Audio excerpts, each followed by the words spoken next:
Hello, my name is Brittany Prizo, and this is Predicting Help Center and Call Center Activity. In this particular analysis, I used a company that is a software provider specifically for CPA firms, and I focused in on their customer support department, which has a call center and also has an online help center with articles and videos that their customers can use as well. And this particular company has had some recent initiatives. So they had an initiative to reduce their call volumes to get less customers to call in. Also to increase the use of their online help center. And so they call those two initiatives call deflection and self-service. And then also just an improved data collection and usage initiative just to really overall have a better data strategy.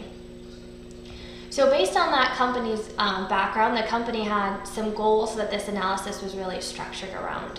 So they wanted to be able to justify their new help center employees. They have employees dedicated to producing and editing the content within that help center, and they just wanted to make sure that that's money well spent and an investment that they should continue to make.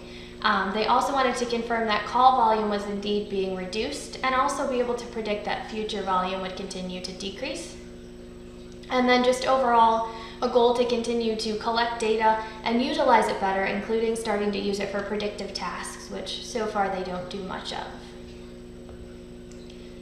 I'm currently an employee of this company, so background research on the company itself was pretty minimal. I work with this data currently, but just in a historical reporting descriptive capacity. So up until this project, I had not done any predictive analysis on it, but just kind of reported on prior week and prior month information.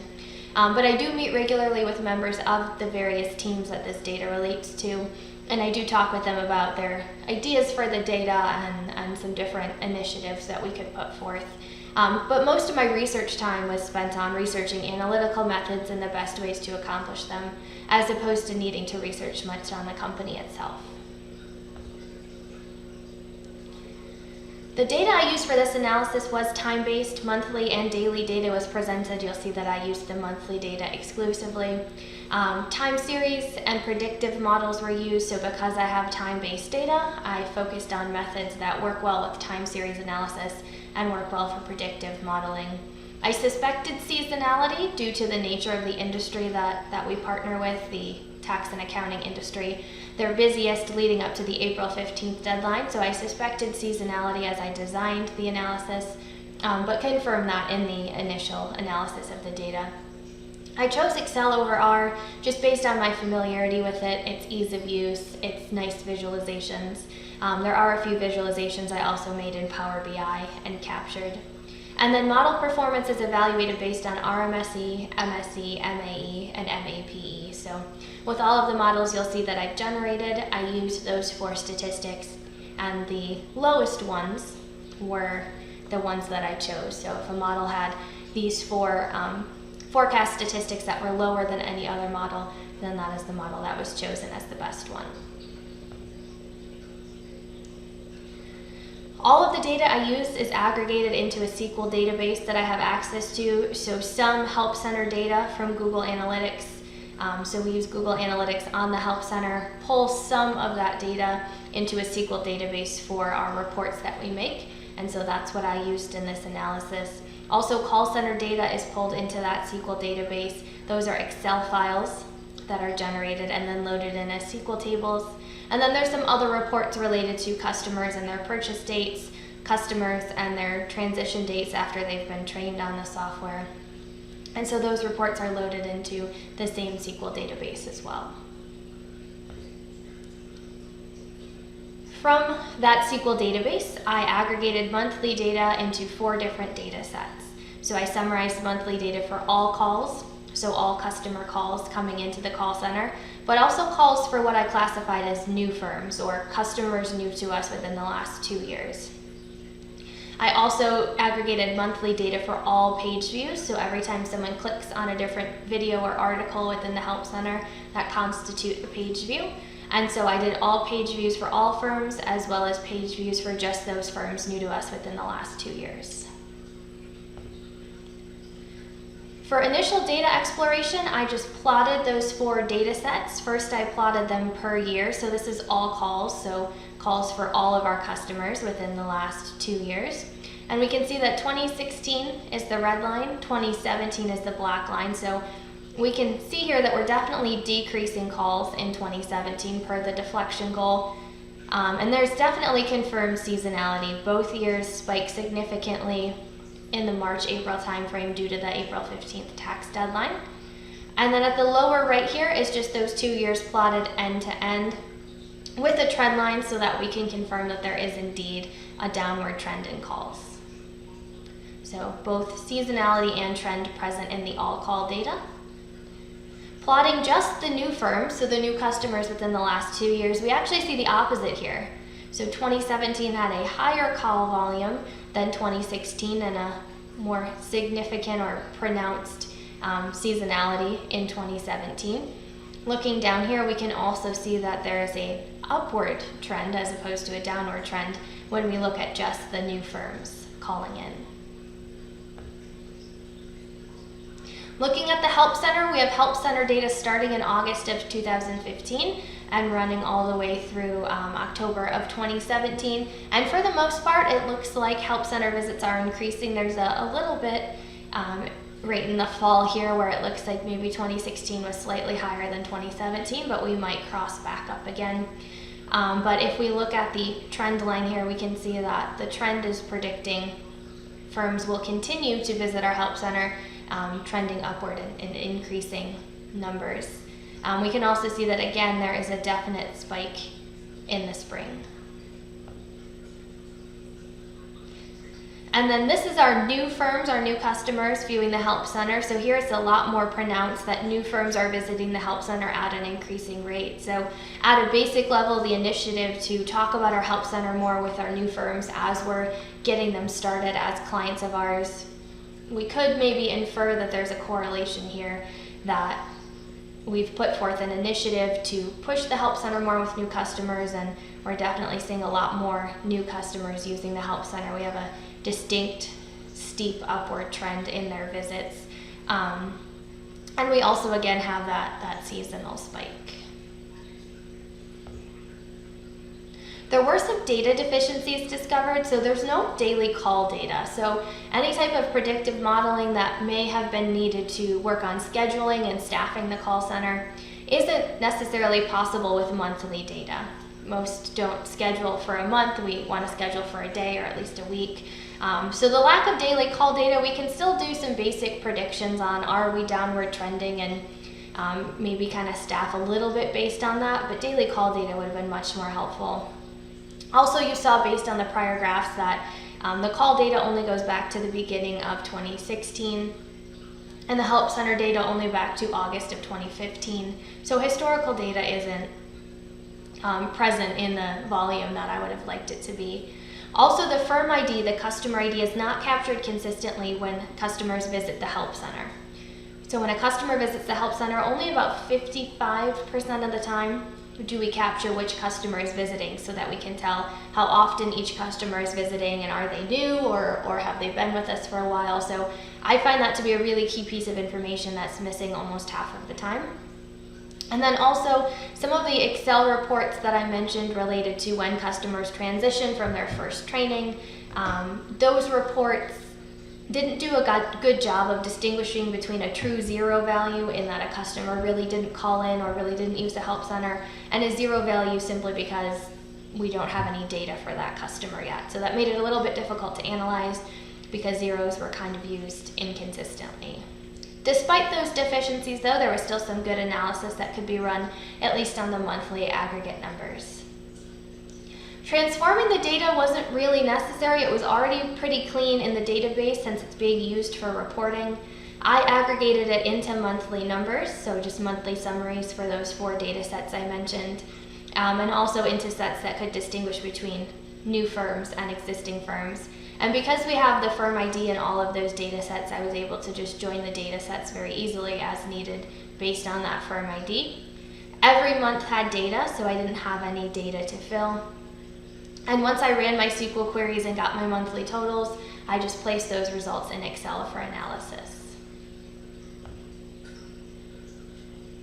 Due to the limited amount of data, resampling was not performed, although I didn't really feel like it was going to be necessary anyway. To avoid overfitting the data, I partitioned it. So for call volumes, 2016 was my training set, and 2017, at least through October, was validation. For my page views in the Help Center, I had 2 full years of data, so October of 15 to 16 was my training, and October 16 to 17 was my validation. So if my model was overfitting based on the training data, once I used the validation data, I could correct for that overfitting. For the 4 data sets, I used these 5 different models. So again, because it's time series, I chose these models specifically: Excel forecasting, exponential smoothing, moving averages, Holt winters, and regression. And so some of these were adjusted, as I'll talk about, to take into account the trend and seasonality, but these were used on the 4 data sets.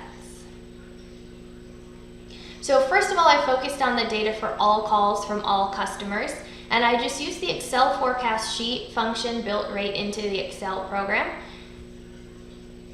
It automatically assumes a 12-month seasonality, so that's the farthest right column here. But I also reran the forecast in a couple different iterations for 6-month and 3-month seasonality.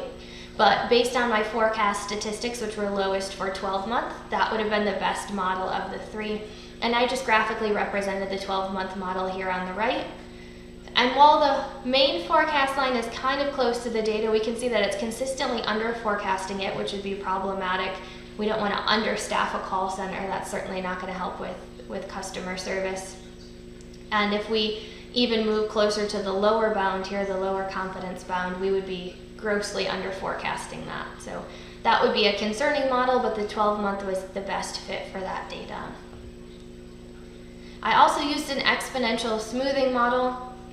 Because of the trend and the seasonality in the data, I did do a lag 12 and a lag 1 adjustment to the data first, and then used that adjusted data for the exponential smoothing model. And so I used a 0.1, 0.2, and 0.4 dampening on the data, so 3 different iterations of the exponential smoothing on that lag adjusted data.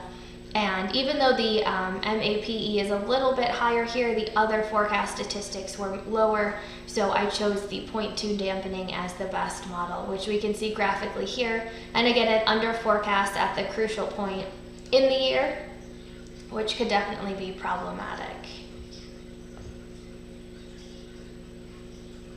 Then I did moving average. Again, I used the lag adjusted data, so a lag 12 and then a lag 1 adjustment, so that moving average could be used taking out the trend and the seasonality from the data.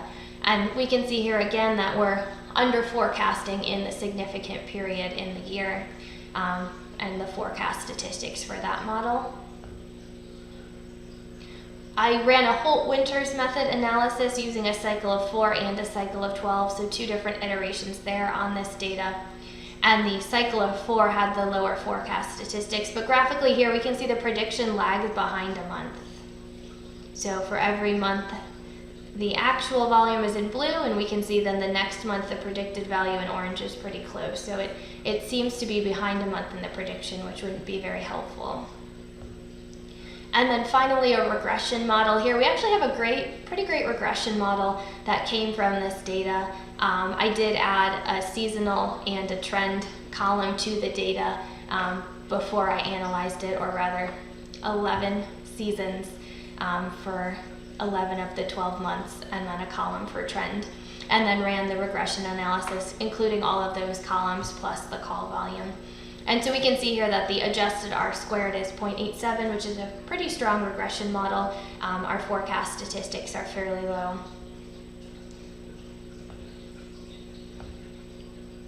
So in this table, I have the best method from the 5, or the best iteration rather, from the 5 different methods captured. So the 5 different models are listed here with the best results from the best iteration. And overall, the regression was overwhelmingly the lowest forecast statistics. It had great regression statistics to begin with, and then compared to the other ones, the forecast statistics were the strongest. For the new customer data, I ran the same exact analysis, so the same iterations of the same 5 models over that set of data. And what was found is that the Excel forecast was actually the strongest. So just using the Excel forecast sheets, with a 12-month seasonality gave me the lowest forecast statistics. So that would be the strongest model for that data. Same analysis was run again on all customer page views for the Help Center. And again, looking at this, we can see that the moving average, using a factor of 4, again with the lag 12 and the lag 1 adjustment still being done to this data, was the strongest. And then for new customer visits to our Help Center, I ran the same 5 models with all the same iterations, the same lag adjustments for exponential smoothing and moving average. And in this case, the moving average was the strongest, again, for the new customer visits to the Help Center. So what does this all mean? So for all customer calls, the regression model was best, which is great because that's very easy to explain to people. It's very easy to implement. So for even some of the less tech savvy, less data savvy, less analytical minded people that might be in that department, it would be easy to implement. It does prove a downward trend in overall calls continuing into the predicted values. However, there were some spots where we did see some under forecasting. And under forecasting is still definitely concerning when it comes to the call center and staffing. Our Excel forecast was best for new customer calls, which might even be better than regression because that's even simpler to implement and explain. So definitely easy to use and interpret, but we're definitely not deflecting our new customers. There was an upward trend there and the prediction continued to show an upward trend. So maybe we're okay with that. Our new customers only account for about 10% of our overall calls, but we want to make sure we continue to push deflection there. And under forecasting in the peak months is definitely concerning, especially for new customers where customer retention is that much more crucial. For all customers viewing the Help Center, the moving average model was best. Again, fairly easy for even the less savvy to implement and understand. An upward trend does justify staffing the content team. Their efforts being put into it, we can assume are being well met. And we might want to dig into the data a little more to try and figure out maybe what additional types of content they could develop to further push that upward trend. For new customers, viewing the Help Center, moving average was best there as well. Again, very easy to understand and implement. Again, a strong upward trend in new customers using the Help Center. And in fact, that may drive us to tailor content even more to a newer user. So to conclude, I really feel like we are making progress towards lowering call volume and increasing Help Center activity. The trends were promising, the predicted values which continue to demonstrate those trends would continue into the future were promising, but the data itself just needs to be improved. We need to do a better job of capturing true zeros versus no available data. We need to really get daily call volumes, and we need to make a strong push to collect the customer IDs so that we can do a much deeper analysis. So I believe this project was a good initial analysis to prove that we're making some progress on our basic initiatives, but I think it also proved the need for better data and a stronger push to really dig into the data to develop better business strategies. But I appreciate your time very much today. Thank you so much for watching.